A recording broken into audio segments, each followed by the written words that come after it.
Oi, pessoal, tudo bem? Eu sou Letícia, sou estudante de odontologia da FORP e eu gosto de vir aqui estudar alguns assuntos. E hoje o resumo que eu resolvi revisar é sobre periodontia, exames diagnósticos em periodontia.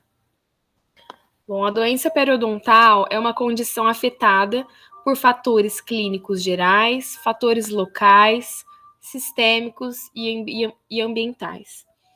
Quando a gente fala disso, a gente tem que levar em consideração que a doença periodontal, ela se instala na cavidade oral, ela é uma consequência de uma inflamação, ela é a evolução ainda maior de uma inflamação já existente naquele periodonto, e ela pode estar relacionada com doenças sistêmicas, como, por exemplo, hipertensão, diabetes.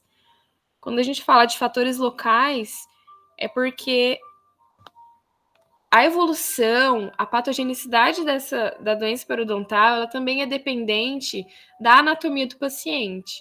Então, qual a anatomia dental? Será que aqueles dentes favorecem o acúmulo de biofilme?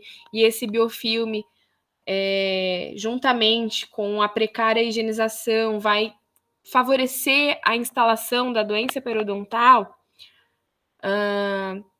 Então, a espessura da gengiva, a espessura fina, ela geralmente favorece uma inflamação maior naquele periodonto. Então, são vários fatores que a gente tem que levar em consideração para realmente afirmar que a pessoa está com uma doença periodontal. Então, são exames principalmente clínicos e radiográficos que vão nos dizer sobre isso e sobre a gravidade dessa doença. Então, o acúmulo de biofilme de placa bacteriana é um dos fatores importantíssimos para que a doença se inicie. Mas a gravidade da doença vai variar de indivíduo para indivíduo. Por quê? Vai depender da genética, das condições sistêmicas. Então, se o paciente é diabético, fumante, se ele tem um sistema imune deprimido. São, portanto, esses fatores que devemos procurar no exame periodontal, sendo ideal um bom diagnóstico, porque esses fatores eles estão relacionados com a doença periodontal, de modo que sejam estabelecidos um prognóstico adequado e um bom plano de tratamento. Dessa forma, serão adotadas medidas terapêuticas e preventivas apropriadas para o paciente. Quando a gente fala de acúmulo de biofilme, de placa bacteriana, é importante saber que o biofilme ele é um consórcio, um acúmulo de micro-organismos que se formam, eles vão formar como se fosse uma rede nutricional, e as células presentes nesse biofilme, elas se agrupam, são de espécies diferentes, que se agrupam, se comunicam por meio de mediadores químicos, têm uma proteção contra as próprias defesas do hospedeiro. Então, qual é a forma da gente remover aquele biofilme? É por meio da higienização bucal. A gente tem que promover uma desorganização do biofilme, fazendo com que ele seja removido. Então, escovação, utilização de fio dental. Quando já está em um momento que há uma placa bacteriana rígida, aí a gente tem que partir para o trabalho do cirurgião dentista, que é por meio dos instrumentos ultrassônicos, por meio de cureta. Então, o biofilme, a gente tem que entender o que ele é. É um acúmulo, um consórcio de micro-organismos que vai formar essa rede nutricional. Bom, e o que isso tem a ver com periodontia? O que isso tem a ver com doença periodontal? Tem tudo a ver. Porque se eu tenho um micro-organismo ali aderido ao meu dente, aderido à minha restauração, aderido ao meu implante, aqueles micro-organismos, existe um livro do professor Rafael Sampaio que ele fala, numa pequena presença, numa mínima presença de biofilme, a gente já consegue se ter o infiltrado inflamatório gengival. Então, se eu tenho uma quantidade ainda maior de placa bacteriana, esse infiltrado inflamatório, ele é maior. Então, são liberadas citocinas inflamatórias, aquele tecido fica inflamado. E quando a gente tem inflamação, a gente tem aqueles sinais de inflamação. Então, existe edema, existe a liberação do fluido crevicular, gengival, a gengiva fica inchada, fica avermelhada, tem uma propensão muito maior para sangramento. Então, são essas características que a gente observa, desde lá na fase da gengivite, quando a inflamação ainda é inicial e reversível por meio de técnica de escovação, por meio de cuidados básicos com a higiene oral, seja posteriormente quando existe a evolução para periodontite. Bom, eu costumo falar muito porque eu gosto bastante desse assunto. Eu acho que é importante a gente relembrar algumas coisas que foram vistas ao longo de todo o aprendizado em periodontia. Bom, então o objetivo do diagnóstico, o diagnóstico ele é principalmente clínico e radiográfico, e o plano mestre. O plano mestre é a gente iniciar com a adequação do meio bucal. Então, inicialmente, a gente tem que eliminar a inflamação gengival. O paciente chega no consultório, chega na clínica e a gente tem que fazer a adequação do meio. O que significa essa adequação do meio? Na adequação do meio, a gente tem que remover, a gente tem que tirar o máximo de inflamação gengival daqueles tecidos. A gente tem que deixar aqueles tecidos saudáveis. Então, remover cálculo. Com isso, a gente consegue promover uma diminuição das bolsas, redução de profundidade de sondagem. A gente faz adequação como restaurando dentes que possuem restaurações insatisfatórias, áreas que possuem impactação alimentar. E, juntamente a isso, é muito importante a gente avaliar aspectos sistêmicos e funcionais. Sistêmicos, porque doenças que eu abordei aqui, que realmente se relacionam, têm muita influência com a doença periodontal. Aspectos funcionais, vou dar um exemplo, por exemplo, de uma oclusão que não está adequada, um dente que, quando a gente tem uma mordida, o dente de cima com o dente superior com o inferior, ele tem um contato prematuro, aquilo lá vai afetar não só o dente, mas também o periodonto. Então, temos que avaliar isso clinicamente e radiograficamente. Finalidades, então. Detectar se a doença está presente. E para isso, a gente tem que conhecer muito bem a anatomia do periodonto. Identificar o seu tipo, a extensão, a distribuição e a gravidade. Todos esses fatores que eu citei aqui, a gente tem um estudo que é sobre a classificação das doenças periodontais. É uma classificação que foi, digamos que, renovada em 2017, 2018, e ela classifica novamente as doenças em estágios e graus, para que a gente consiga entender a gravidade. Bom, proporcionar um entendimento dos processos patológicos subjacentes e as suas causas. A primeira informação que se obtém para saber se tem uma doença periodontal presente é a presença de sangramento à sondagem, pois a gengiva saudável não sangra. Índice 0. Depois, devemos saber qual o tipo de doença que eu estou lidando. Então, qual o estágio que está aquela doença? Como que ela está distribuída na cavidade oral?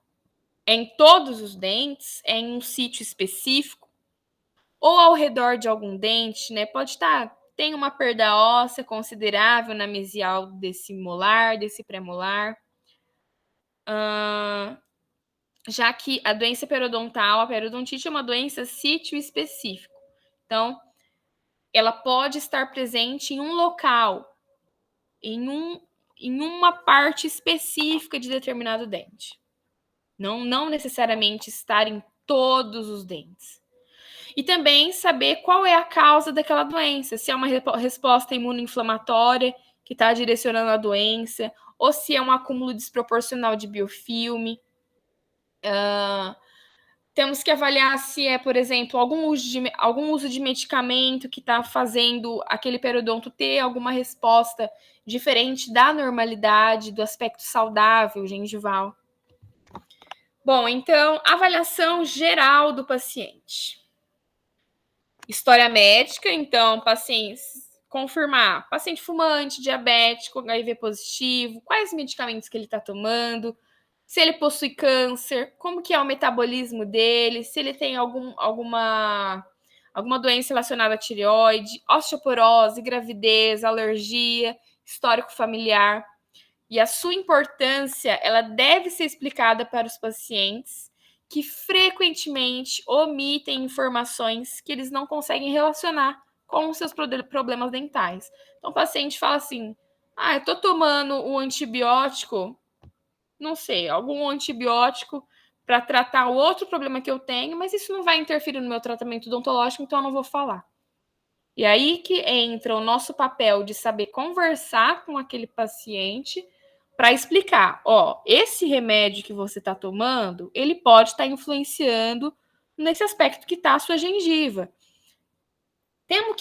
Temos que saber conversar, explicar a gravidade, explicar toda essa situação. História odontológica, então qual a queixa? É uma doença silenciosa, é uma doença indolor. A periodontite, ela começa devagar. É uma inflamação inicial que evolui com o tempo. Então, o paciente relata sangramento ao escovar, morder, mobilidade, uma migração dentária patológica, acaba tendo um gosto ruim na boca, sensação de prurido gengival, aliviada quando ele cutuca aquela região. Confirmar hábitos de higiene. Senhor, como que o senhor escova? Qual o seu hábito de higiene? Escova a língua? Não escova? Passa fio dental? Fez ou está fazendo tratamento ortodôntico? Tem dor? Já teve algum problema periodontal antes? Perdeu dentes? Como que foi essa perda? Essa perda foi por causa de doença periodontal ou não foi? Foi na escola? Porque antigamente as pessoas retiravam os dentes nas escolas, às vezes porque tinham cáries. Por simples motivos que davam para ser solucionados, às vezes esses dentes eram removidos. Então a gente tem que entender, foi por motivo periodontal ou não. Porque a gente vai ver isso no próximo estudo, que é importante a gente compreender para fazer a classificação correta. Modelos, então, posição das margens gengivais, posição e inclinação dos dentes, contato proximal, áreas de impactação alimentar. Fotografias, então, aparências do tecido antes e depois do tratamento, problemas mucogengivais, e isso é até importante para estimular o paciente. Olha como você chegou e olha como você está saindo desse tratamento. Olha que evolução boa a gente teve. Porque o tratamento periodontal, ele é lento, ele demora. E o paciente, quase todos os pacientes não têm paciência. Paciente não tem paciência. Que é o resultado, daqui uma semana eu quero que isso esteja ótimo. E não é assim que funciona. Tem casos, tem tratamentos que se consegue fazer em uma semana? Com certeza tem. Mas a doença periodontal depende de como o organismo dele vai reagir frente a todo o trabalho que a gente vai estar fazendo em conjunto. Então, é um trabalho do dentista, o dentista tem a sua função, mas o paciente também. O paciente tem o seu dever de casa a ser cumprido. Fotografias, exame oral e extraoral, então fazer palpação de linfonodos, confirmar a doença periodontal, doença periapical, gengivite ulcerativa necrosante, abscessos periodontais agudos, verificar lábio, língua, assoalho, palato, confirmar tudo que tem na cavidade oral. Exames dentários, então, conferir cárie, restauração, desgaste, hipersensibilidade, defeitos de esmalte. Bom, com relação... Opa, só um minuto. Com relação à mobilidade dental, então, todos os dentes. Os dentes, eles possuem uma mobilidade dental que é chamada de fisiológica. E aí a gente vai ter que avaliar essa mobilidade, ela está além ou ela está sendo fisiológica? Dentes unirradiculares, geralmente a mobilidade ela é maior do que em dentes multirradiculares. Incisivos são os que têm mais mobilidade, por conta disso que eu acabei de falar. E como a gente faz, como que a gente vê a mobilidade dos dentes? Temos que utilizar um instrumental que tenha uma ponta romba. Então, pega 2 espelhos, pega a ponta do espelho, né? O cabo, e a gente tem que segurar na vestibular, na palatina daquele dente. E a gente faz movimentos vestíbulo-palatinos, vestíbulo-linguais, para conferir essa mobilidade. E aí entram os graus de mobilidade. Mobilidade grau 1, a mobilidade de 0,2 a 1 milímetro, que é uma mobilidade horizontal. Existe a mobilidade normal, não patológica, até 0,2 milímetros. Grau 1, de 0,2 a 1 milímetro. Grau 2, maior que 1 milímetro. Grau 3, igual é a de grau 2, mas quando a gente pressiona o instrumento na incisal ou na oclusal, ele também faz movimento no sentido vertical e horizontal, tá? Então, ele tem esses 2 movimentos. Migração dentária patológica, então, acontece principalmente nos incisivos anteriores, superiores. Esses dentes têm doença periodontal mais avançada ou doenças padrão incisivo molar. Não há dor, mas há uma migração dental para vestibular, abrindo na forma de um leque. Isso significa que estão com uma doença periodontal ativa, que está progredindo rapidamente e destruindo os tecidos periodontais, o tecido de suporte desse dente.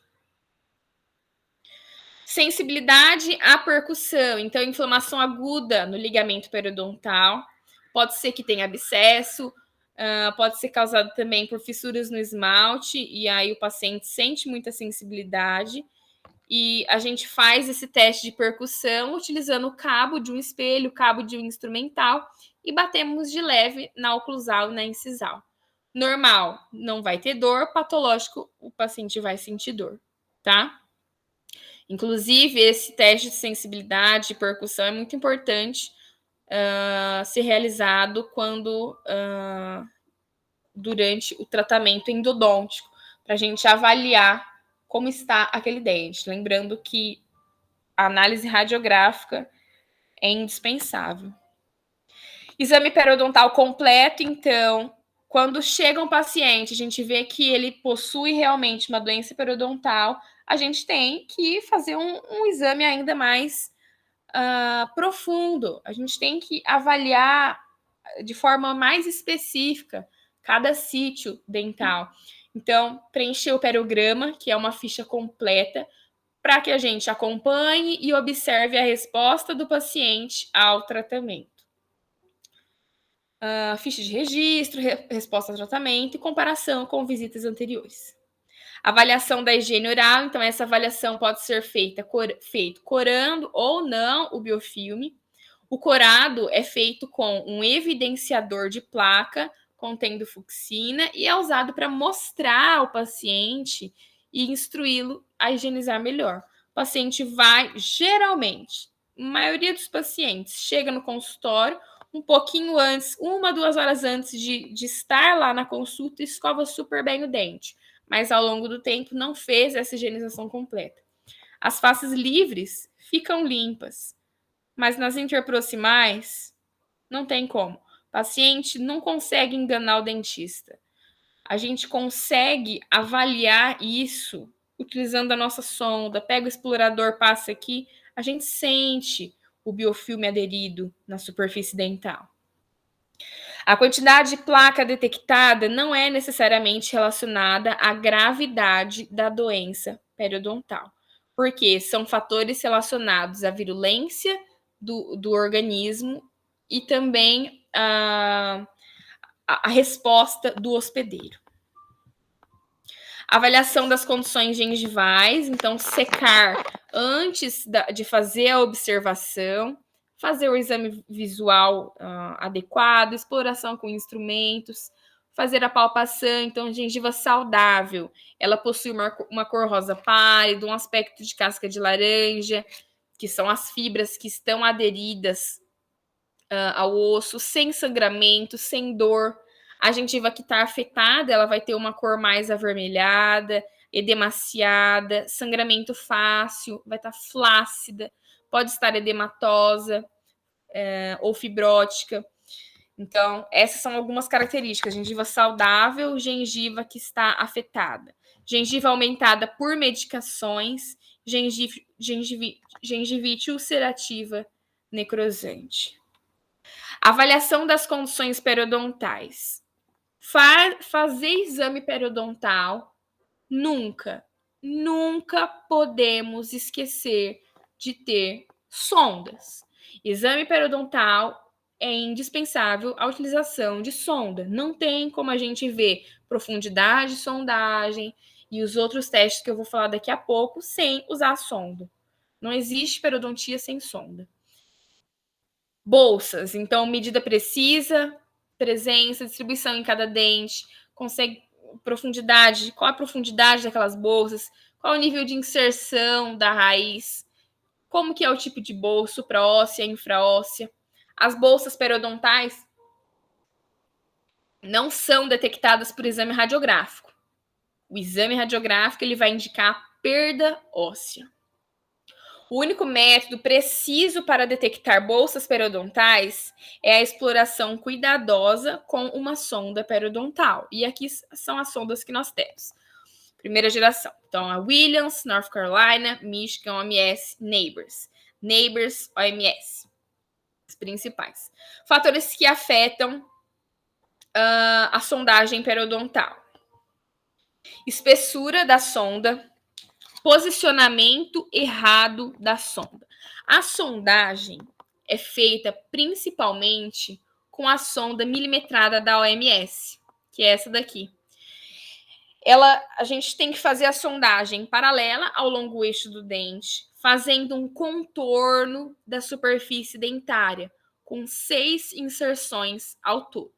3 inserções na vestibular, 3 na lingual ou palatina. Então, a gente tem que analisar mesial, centro, distal. Por palatina ou lingual, mesial, centro, distal. O movimento é saltitante e não de arrasto. Então, esse é o posicionamento da sonda quando a gente vai fazer a profundidade de sondagem. Força na introdução. Quanto maior a força, maior a penetração da sonda. E aí que tá um problema. Por quê? Eu tenho que saber posicionar a minha sonda com uma força adequada para que ela não cause algum problema naquele periodonto. Porque se eu colocar com muita força, ela vai machucar o tecido gengival e, consequentemente, vai sangrar. Eu vou achar que aquilo lá está inflamado, mas não está. Eu vou achar que a bolsa periodontal está maior do que realmente está. A força de 0,75 newtons ela é bem tolerada. Se pressionar demais, a sonda gera um sangramento provocado que pode não estar associado à inflamação, já que ultrapassou os limites do epitélio. Há variações da força entre os profissionais, com uma média de 1,5 milímetros. O grau de inflamação tecidual também é um fator que afeta na sondagem periodontal. Como assim? Ele vai interferir na sondagem de modo que a sonda ultrapasse e chegue no conjuntivo. Bom, vamos entender isso. Uma grande quantidade de infiltrado inflamatório. A gente tem uma maior facilidade de penetração com a sonda ultrapassando o epitélio juncional, chegando à inserção conjuntiva. Isso é uma bolsa superestimada. Menor infiltrado inflamatório, então maior resistência à penetração, de modo que a sonda tenha certa dificuldade em se chegar ao fundo da bolsa. Então, ela fica no terço coronal ou médio do epitélio juncional. Então, uma bolsa subestimada. Técnica de sondagem. Então, a sondagem é feita principalmente com sonda de ponta romba, paralela ao longo eixo do dente, fazendo contorno da superfície dentária com 6 inserções, como eu havia falado. O movimento é saltitante e não de arrasto, na mesial, centro, distal. Na mesial e distal, a gente tem que inclinar um pouco a sonda, porque pode ser que exista uma área em que a profundidade ela está maior do que aquela que a gente está inserindo. Então, a gente tem que fazer algumas inclinações para conferir. Aquele é mesmo a profundidade que eu cheguei? Ou será que tem alguma região ali na mesial, na distal, que o osso, que foi perdido o osso e eu consigo entrar mais e a gengiva está mais profunda, a bolsa está maior. Aqui eu tenho uma denominação muito importante relacionado à anatomia.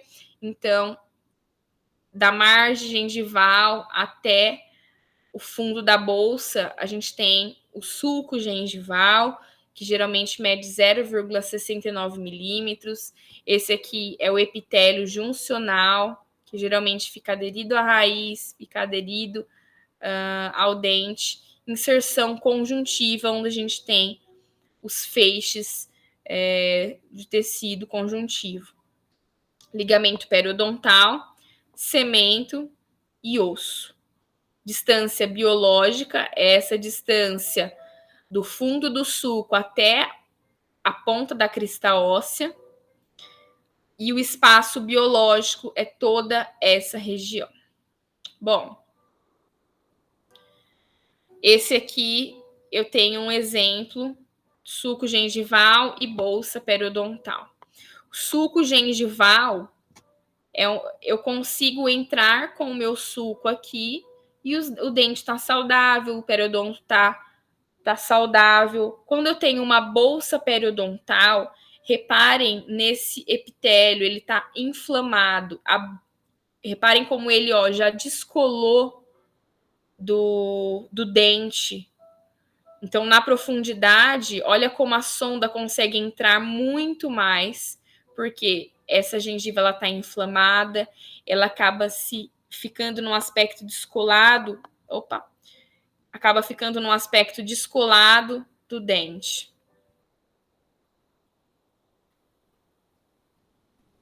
Na gengivite, o epitélio juncional ainda está em contato com o dente. Na doença periodontal, ele migra em direção apical, criando um sulco patológico.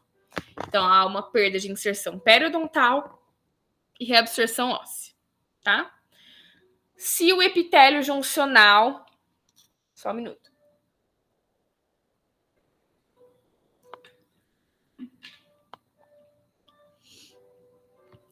Se o epitélio juncional está junto à junção cemento-esmalte e houve um aprofundamento da sondagem, significa que ou fez muita força com a inserção da sonda, então quanto maior a força, maior a penetração da sonda, ou o paciente está com uma gengivite, que é um tecido inflamado, edemaciado, e com isso a sonda penetra mais. Por que é importante a gente entender isso? Quando a gente coloca a sonda, geralmente o valor de 3 milímetros é o ideal para ela ser inserida dentro do sulco. Quando o paciente está com uma gengivite, aquele tecido está inflamado, aquele tecido está edemaciado, está aumentado. Então, se eu coloco a sonda, a profundidade de sondagem vai ser maior, porque aquela gengiva ela está crescida. Agora, se eu coloco a sonda, o periodonto está normal e a sonda entra com uma profundidade muito grande e tem sangramento, isso não é compatível. Então, se o periodonto visualmente está saudável, mas eu coloco a sonda e sangra, é porque eu fiz uma força exagerada na hora da inserção. A gente tem que entender isso. No caso da pseudobolsa, então não há perda de inserção. O epitélio juncional, ele tá igual à junção semente-esmalte. Então são falsas bolsas, as quais estão aumentadas por conta da inflamação.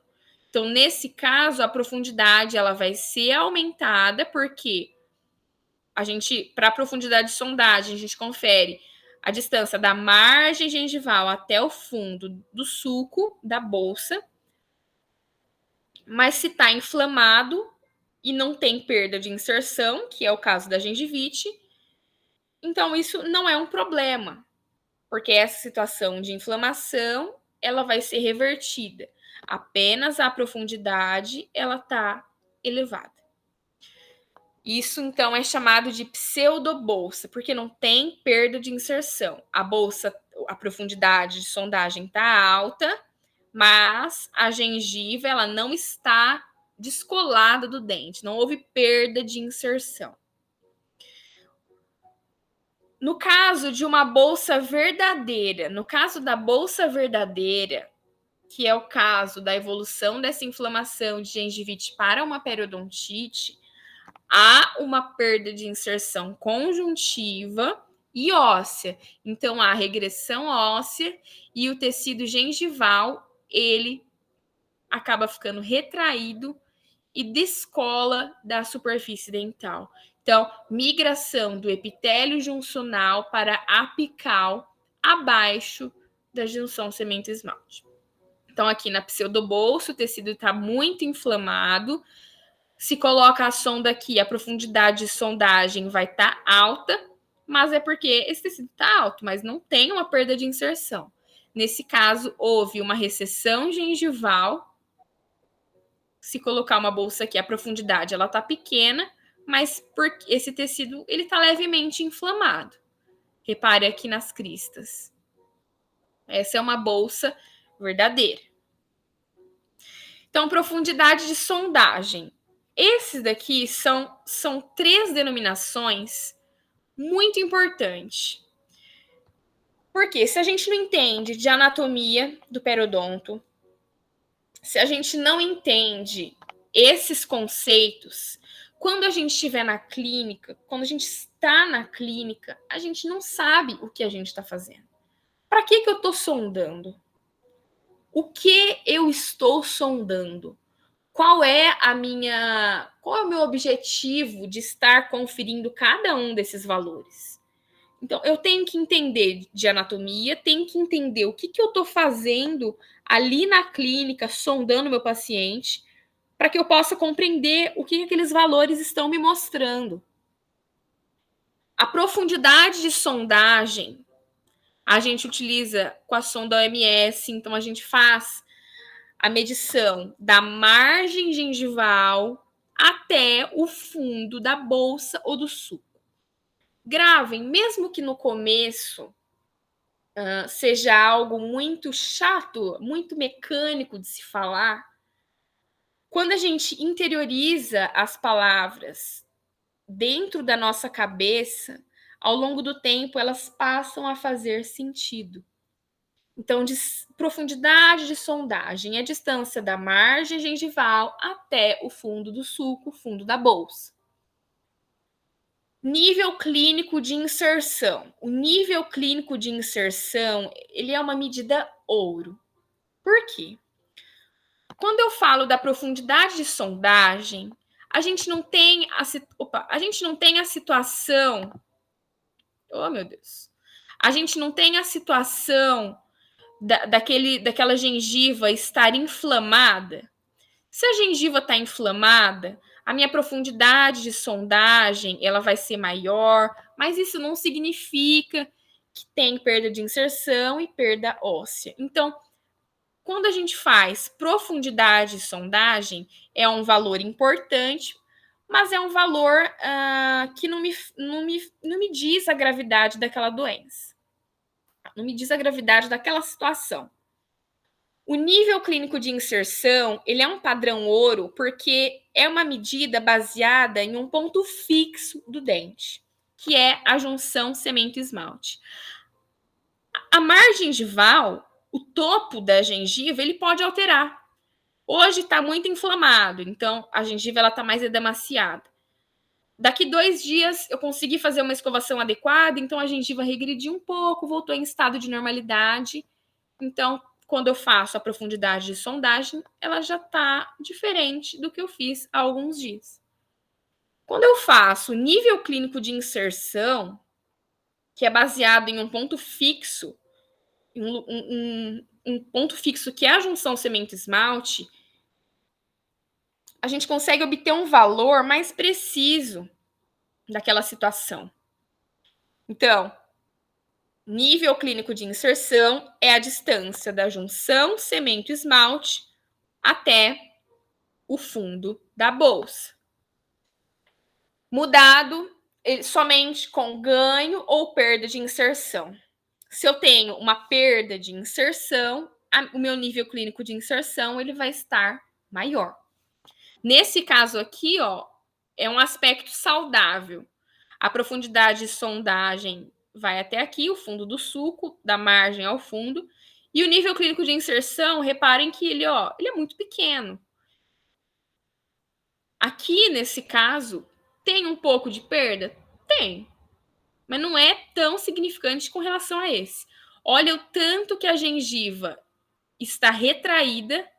Ela está aqui quase na parte central da raiz, em comparação com esse. Então, o meu nível clínico de inserção aumentado, ele leva a gente para uma ideia de que aquela doença ela está em um estado em avançado.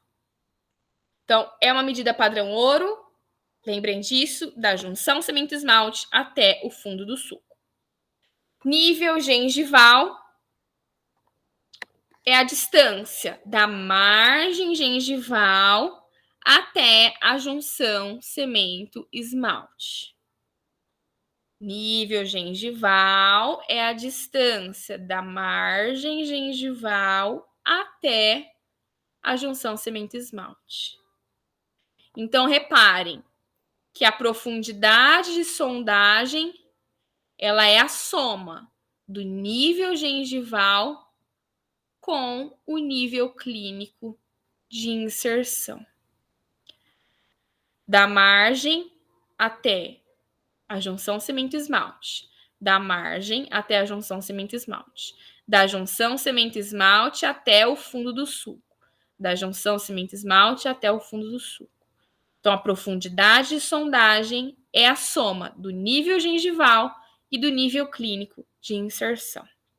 Por que é importante isso? A gente consegue entender a importância disso quando a gente vai estar preenchendo o periograma.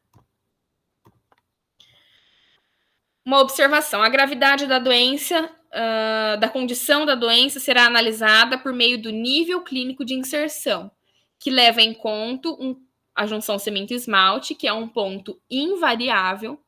A profundidade de sondagem não demonstra gravidade, já que a margem gengival é variável. O mais importante é avaliar a perda de inserção, já que a normalidade é o epitélio juncional colado na junção cemento-esmalte. Então, o ideal é o epitélio juncional colado na junção cemento-esmalte.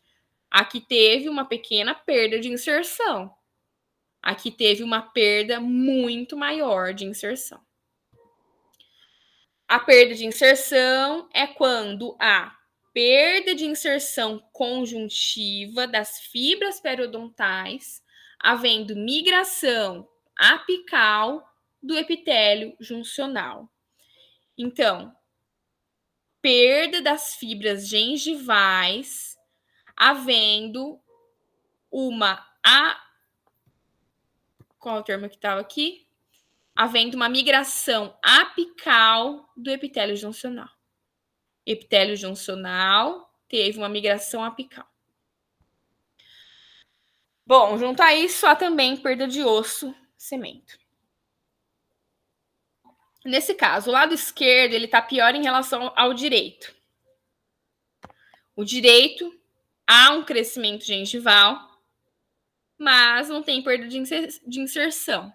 Não tem recessão gengival. A gengiva aqui está inflamada, mas se eu colocar uma sonda, provavelmente a profundidade de sondagem estará aumentada, mas o nível clínico de inserção não. E por que eu consigo entender isso? Quando eu avalio a profundidade de sondagem. Bom, se a margem gengival estiver na junção cemento-esmalte, significa que a profundidade de sondagem é igual ao nível clínico de inserção. Vamos entender isso. Se a minha margem gengival é a parte mais alta da gengiva, se a margem gengival está na junção cemento-esmalte, ela está ao nível da junção cemento-esmalte, significa que a profundidade de sondagem é igual ao nível clínico de inserção. Por quê? Porque a profundidade de sondagem é da margem gengival até o fundo do sulco. E o nível gengival é da junção cemento-esmalte até o fundo do sulco. Se a margem coincide com a junção cemento-esmalte, então esses dois valores são iguais. Com relação ao sangramento à sondagem, então uma gengiva inflamada sangra imediatamente após a remoção da sonda por geralmente 30 a 60 segundos. Na maioria dos casos, é o sinal mais precoce de inflamação do que a alteração da cor gengival. Quando há ausência de sangramento, existem sítios sadios, indicando estabilidade periodontal. Porém, podem sangrar devido à força exercida com a sonda, tá? Realiza-se o arraste da sonda, então a sonda OMS, que possui uma esfera na ponta, dentro do sulco, e a gente analisa pelas 4 faces do dente se houve sangramento e faz a anotação. Lembrando, então, que na profundidade de sondagem, a medição é salteada, então, na vestibular, na mesial, no centro distal da vestibular, mesial, centro e distal da palatina lingual. No sangramento, a sondagem, a gente faz o arraste da sonda por vestibular, palatino e analisa mesial e distal. Se houve sangramento, a gente marca no periograma. O índice normal. O que é índice normal? É não ter sangramento. Tem sangramento, está inflamado ou entrou demais com a sonda. Se sangrou, tem inflamação. Tá? E como a gente calcula o índice de sangramento, então é o número de faces com sangramento vezes 100, dividido pelo número de dentes vezes 4. E aqui o número de faces de sangramento é da boca toda. Então, se eu tenho 30 faces dentais com sangramento, contei de todos os dentes que a pessoa tem. Tem 30 faces com sangramento. Vou multiplicar por 100 e divido pelo número de dentes que a pessoa tem vezes 4. Supuração, então presença de número abundante de polimorfonucleados, né, neutrófilos do fluido crevicular gengival, transformando em um exudato purulento. De 3 a 5% dos sítios com doença periodontal, ponta do dedo indicador de encontro à parede lateral da gengiva, faz uma pressão e um movimento rolante ao redor da coroa e confirma se tem essa supuração. A presença de abscesso confirma se tem alguma lesão endodonte, então alguns fatores têm que ser avaliados também por radiografia. Envolvimento de furcas, então furca grau 1, grau 2, grau 3. Grau 1, quando eu tenho Importante, o envolvimento de furca, a gente sempre tem que fazer nos molares. Lembrando que os molares superiores, eles possuem 2 canais vestibulares e um palatino. Os inferiores, geralmente, possuem 2 canais, duas raízes. 2 raízes vestibular, uma raiz palatina no superior e 2 raízes, 2 raízes mesial e distal nos inferiores. Grau 1, então a perda não excede 1/3 da largura do dente, feita com a sonda Neighbors. A sonda Neighbors não ultrapassa 3 milímetros da furca. Grau 2, perda excede 1/3 da largura do dente, mas não envolve totalmente a área da furca. Grau 3, perda envolve totalmente a área da furca, de lado a lado.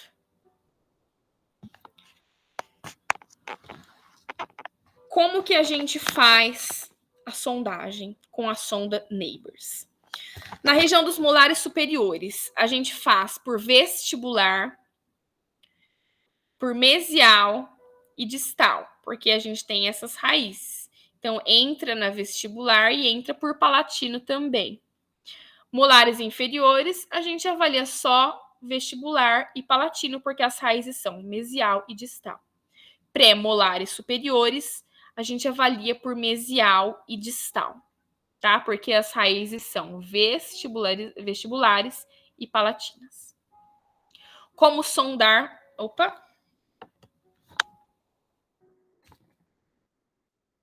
Como sondar a furca? Então, molares inferiores por vestibular e por lingual. A furca na vestibular está mais alta que na lingual por causa do tamanho da pré-furca.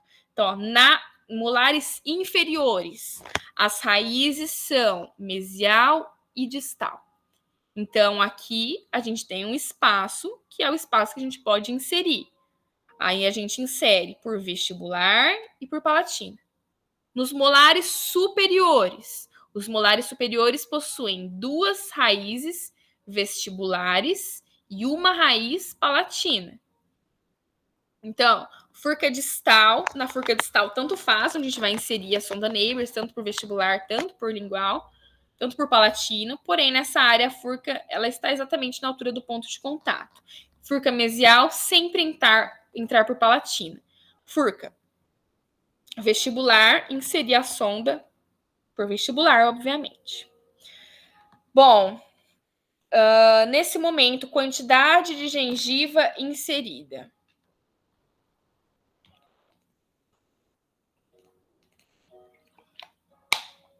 Não confundir com a gengiva queratinizada. Distância entre a linha mucogengival e a projeção da superfície externa do fundo do sulco do fundo da bolsa. Estabelecer a relação entre fundo do sulco da bolsa e linha mucogengival.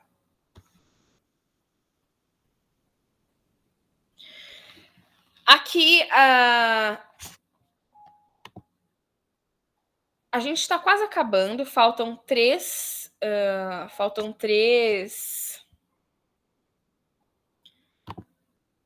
telinhas para a gente terminar de estudar.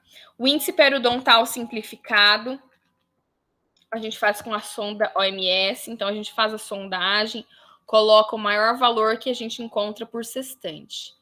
Aqui a gente tem os scores de 1 a 4 e o asterisco. 0, então nenhum sinal de doença, é uma faixa colorida totalmente visível. A sonda fica com a faixa colorida, que é a faixa preta, visível.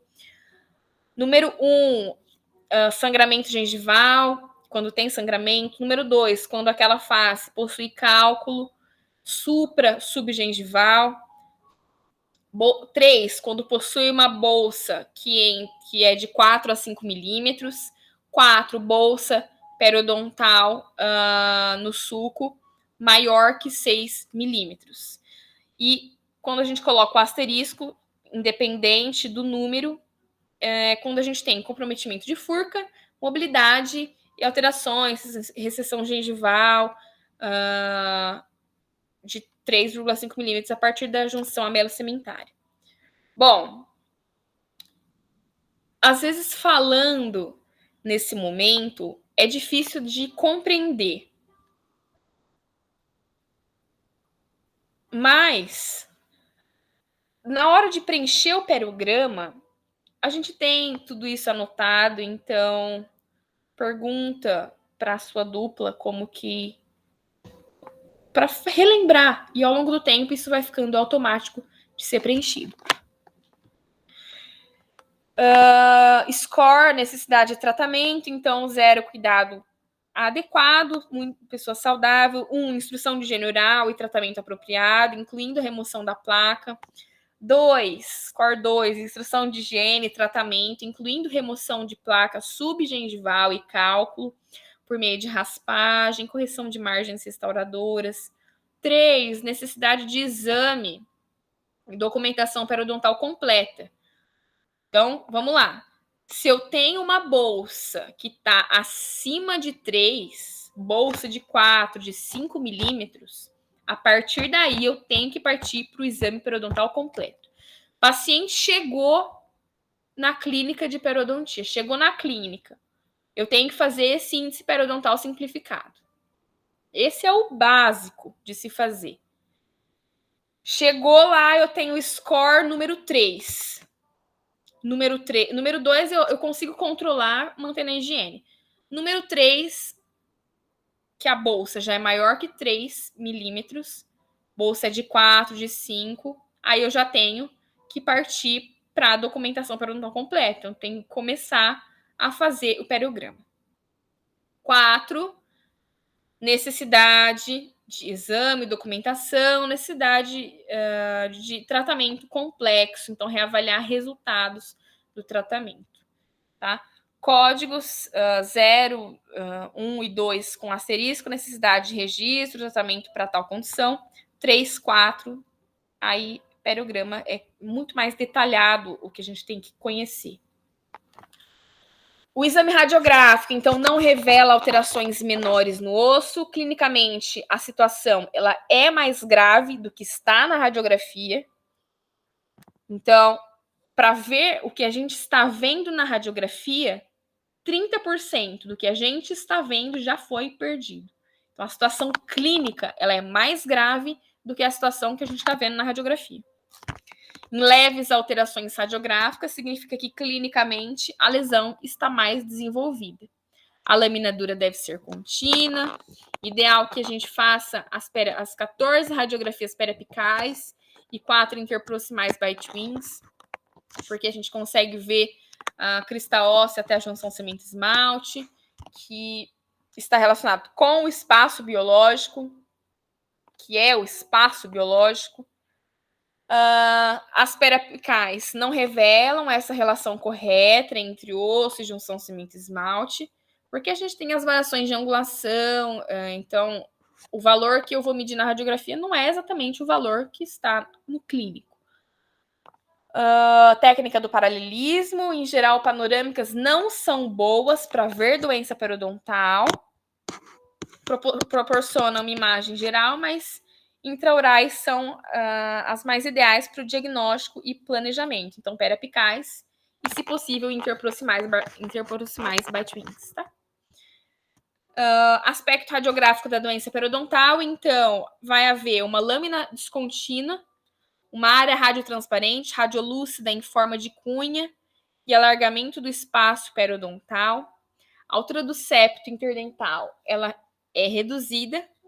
Progressão da redução da altura do septo. Mais de 30% do osso da crista óssea deve ser perdida para que uma alteração óssea seja reconhecida em radiografia.